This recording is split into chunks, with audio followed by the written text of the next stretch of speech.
Digging Deeper Without the Coalface, the podcast that shares the incredible stories of the talented and passionate people in our industry. And it's now time for this week's episode of Digging Deeper Without the Coalface. And it's brought to you by the Australian Coal Preparation Society Biannual Conference and Exhibition returns to the Hunter Valley in March 2026. Professionals from across the mining, metallurgy and processing sectors will come together to share knowledge, explore cutting-edge technologies and shape the future of coal preparation. Registration's available now, so don't miss out. It's your host, Jessica Rouse. Tickets are on sale for that ACPS conference next year. It's an awesome opportunity to connect and learn a little bit more about the prep side of the industry. You can read more in the December editions of At the Coalface as well. Now, let's get into this episode. Jade Woodsen has recently been successful in her OCE ticket, a huge undertaking. She works at QCoal's Northern Hub. I've got some friends undertaking their OCE ticket. They're knee deep in study at the moment, so I'm keen to learn a little bit more. Jade, how are you this morning? Hi, Jess. Good, thank you. Thanks for having me on.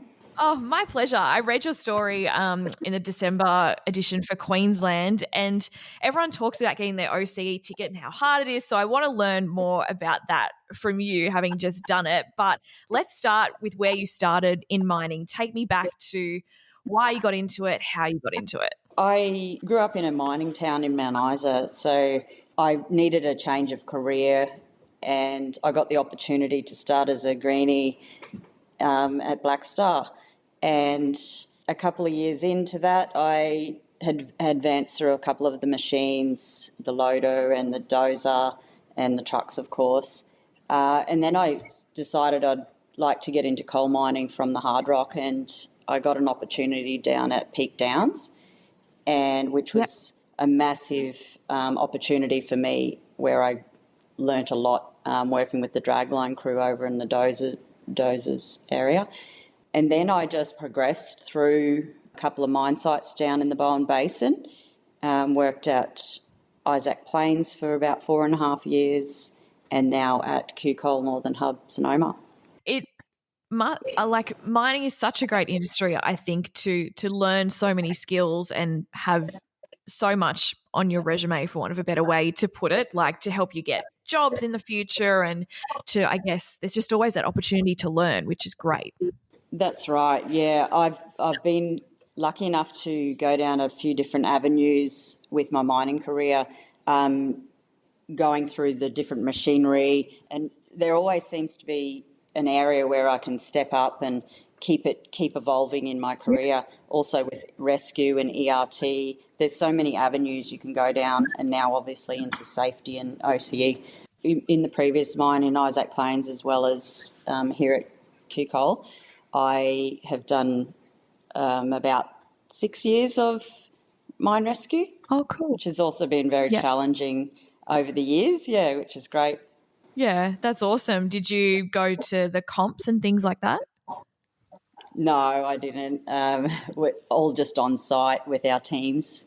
It's such a good skill to have. I mean, not only to use on site, but if something were to happen off site, you're equipped with those great skills. Absolutely. And, a lot of us are drive in, drive out. So, a lot of things along the road that might happen as well. We're equipped to assist, which is always a good skill. Yeah, exactly. So tell me about getting your OCE ticket. What prompted you to want to do that, or how did the opportunity come about? Yeah, I was lucky enough to be chosen. There was a group of us for QCoal who all studied together, and that was a joint venture through QCoal, TEAS and Highland Training. So that was great to have a group of us to go through. What does it involve? I mean, obviously I haven't done my OCE ticket, but it sounds like there's an awful lot involved to get to the end of and actually get your ticket. Firstly, you need to meet the criteria to actually be able to apply. So you need a certain amount of mining experience. You need to fill in any of the areas of experience that you don't already have. For me, it was the explosives area, drill and blast, all of that area. So I go out into the field and gain that experience, which is excellent. Other than that, you need to do a gas exam and a legislation exam, and then you move forward to your oral. I feel like that's a lot of study. You'd have to be across so much stuff from a legislation point of view. I mean, I can only imagine. That's right, yeah. Learning the legislation, the Mining Act and Regs, was quite challenging for myself, but also a lot of the other people that are going through the mining and doing the OCE course. It's mainly challenging because you're doing it every day, but you're just applying that legislation to what we do. That was quite challenging. We also study with our Cert 4 with Highland Training. We covered 7 topics of mining. So your safety health management system, your strata and geotechnical survey, mining methods and mobile plant, health and hygiene, explosives, as I mentioned, and emergency response, which that was good for me with the ERT background, really helped in that topic. Yeah, just crossing the 7 topics of mining basically, and making sure that you're, up to speed with each area. How did you find the oral exam? I think you'd be lying if you weren't nervous before going into your oral exam. You've got 3 people that you need to that are scrutinising you, and yeah, it's quite nerve-wracking. But you know that you do have the confidence though, because you do a lot of work going in. So it's really just controlling your nerves. You know you've done the work. And yeah, it's just nerve-wracking. It's like any exam, I'm sure. Like you're just trying to get that confidence over the nerves.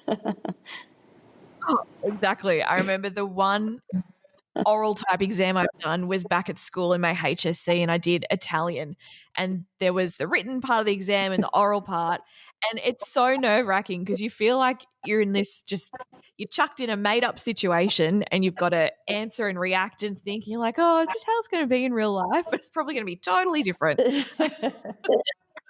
That's right. You're just trying to apply and get out what your knowledge actually is in a nerve-wracking situation. Exactly.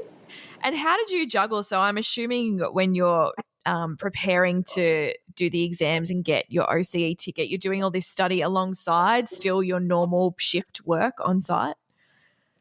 That's right, yeah.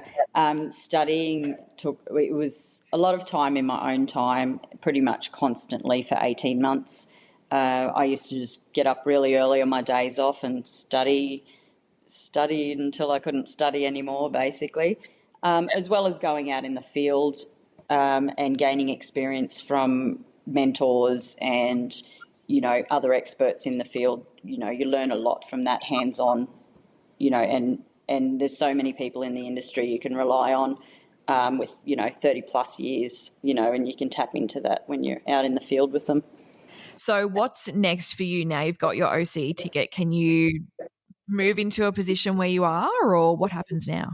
I have already started my role at Sonoma.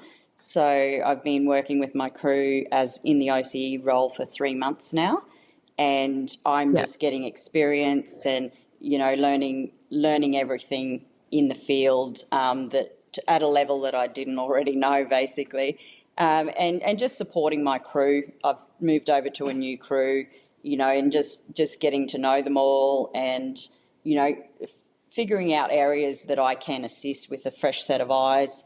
And there's always areas of improvement, especially in the safety in a high risk job like mining. There's always ways we can do our job better.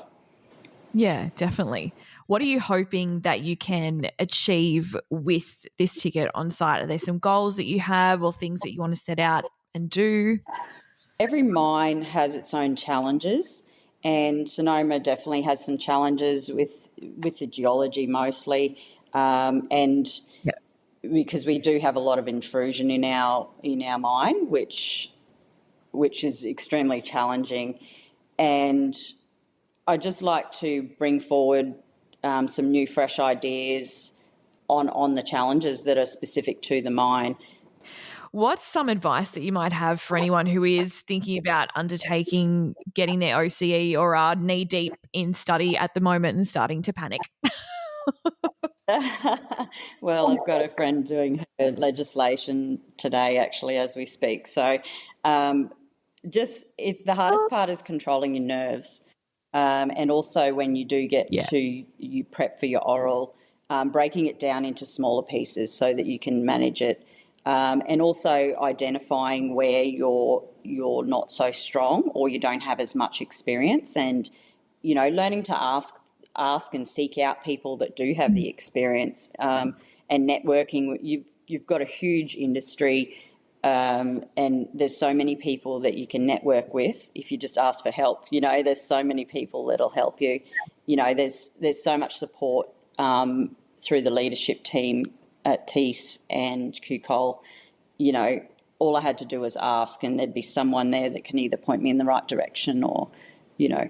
So, and just having the confidence in yourself, you've done the study, you've done the work, and, just go and get it. Yeah, exactly. I think that's such a massive thing that you mentioned, being able to network and not being scared to ask questions and put yourself out there, because in this industry there's so many people and so much experience that you can draw from. Absolutely. And I want to talk a bit more about your time in mining in general. How have you found over your time being a woman in mining? I've been lucky enough to have such great crews over the 14 years. And starting from hard rock, I was lucky in the mine that I started at, there was actually a lot of women in the advanced roles already. Whereas when I moved into the coal mining industry, there wasn't actually as many as I was previously started with. And so then from then on through the coal mining industry, often I was the only woman on my crew, or the only woman with the same skill set. Your dozers and excavators, your tracked machinery, there's not quite as many women in that role. So often I was out there sort of doing it on my own, if you like, from a female perspective. But that gives me the advantage of helping other women, who are just starting on those machines or starting to come into those more advanced roles. So I'm very very conscious of, helping other women in the industry and just giving them the support that, wasn't necessarily there for myself. Yeah. Do you think we are seeing more women want to be in the mining industry, whether it's on the drag line, driving a truck, or in those more like senior positions or whatever it might be? Absolutely. In the last 5 years or so, I've seen a massive increase in females just not only choosing the mining industry just as their job, but also, wanting to advance in mining as their career and also go into those higher leadership roles. It's excellent. And the support out there, like I've always had great crews, even then when they were male orientated, they've always treated me with respect, and it's just been excellent, my career through mining so far. There's so many networks that you can jump in as a female or a male, I guess, to find support and find that network, whether it's through AusIMM or I'm sure there's other networks in Queensland that I'm not aware of, but there's so much opportunity.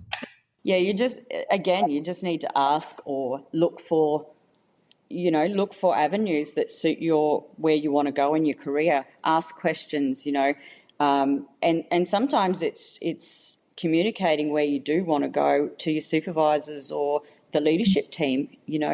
There's definitely a lot of avenues there in safety, administration, geotechnical. There's a lot of avenues to mining. Your drill and blast crews. Yeah. There's something really for everyone.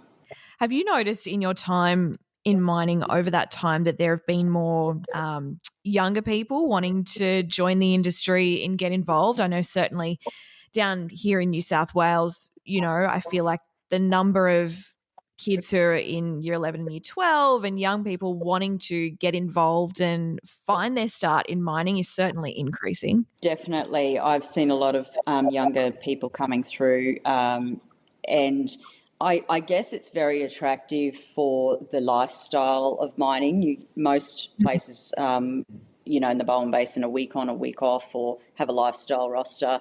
That with fairly good money, you can get trades. There's a lot of options for people, either leaving school or, coming into their first job.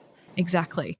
I always like to joke with my friends that they're half retired when you're in mining. What's this week on, week off? That's right. There's a lot of benefits to mining, but with the lifestyle. But often you're working away from home. You're doing night shifts. You're doing 12.5-hour shifts. There are some ups. There's a lot of upsides, but there's also a couple of sacrifices that we've definitely had to make along the way. Exactly. So where you are, I should be more familiar with the mine situation up in Queensland than I am. Are you like drive in, drive out every day? What's your roster like? Yeah, I do a week on, week off roster. So I live in Airlie Beach. So it's an hour and 45 to site. So most people at QCoal will stay either at camp accommodation or in the town of Collinsville itself. And most people will get a bus to work, picks you up, and it's only 10 minutes to the mine. So it's not a very long commute, which is great, unlike some other mines. And that makes QCoal a mine of choice for most people that work there, because it is fairly close to home comparative to a lot of the other mines in Queensland, where you're either driving 3 hours or flying. So that's definitely a benefit to Collinsville. Have you had to do fly in, fly out in your previous jobs and mines that you've been at? No, my husband's also in mining, so he does do FIFO, but I've always done drive in, drive out. Working at Peak Downs and Isaac Plains is about 2.5, 3 hour drive. How do you balance, like, with your partner being fly in, fly out in mining and yourself in mining? I imagine it would be challenging at times. Oh, definitely. That's one other benefit, that I'm fairly close to where I live in Airlie Beach, because when the cyclone comes or there's an emergency at home, I actually can be home in an hour and 45 or so, which is great. But just working your lifestyle, sometimes it is quite tricky, to get the same rosters, or there's a lot of travel time, especially for my partner.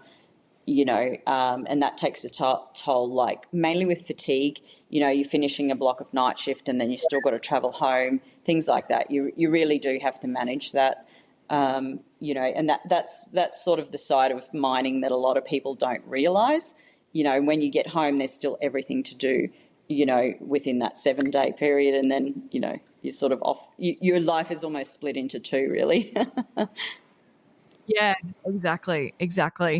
I think we can agree the benefits far outweigh the challenges, and you can certainly work around it. So absolutely, and you do get that time, where a lot of people with children, they're away from their kids, for a week at a time or so. But when they are home, they have a full block of quality time, which is, for a lot of people, that's really worth it. Jade, it's been awesome catching up with you today. Thank you so much for joining us. Thanks very much, Jess. It was great. Thank you. Well, that was the final episode of Digging Deeper with At the Coalface for 2025. Thank you so much for everyone who came along for the ride, was a part of the episodes, downloaded the episodes, listened and gave us feedback. It's been absolutely awesome. We can't wait to get back into the podcast in 2026. So make sure you listen back to all the episodes if you've missed anything on Spotify, Apple Podcasts, or your favourite podcast platforms. Leave us ratings and reviews and follow us as well. And if you have any ideas for a podcast episode or you'd like to be on it, just send us an email, jess@thecoalface.net.au. Have a wonderful Christmas and New Year's, and I hope at some point in the craziness you get some time off. We'll see you next year.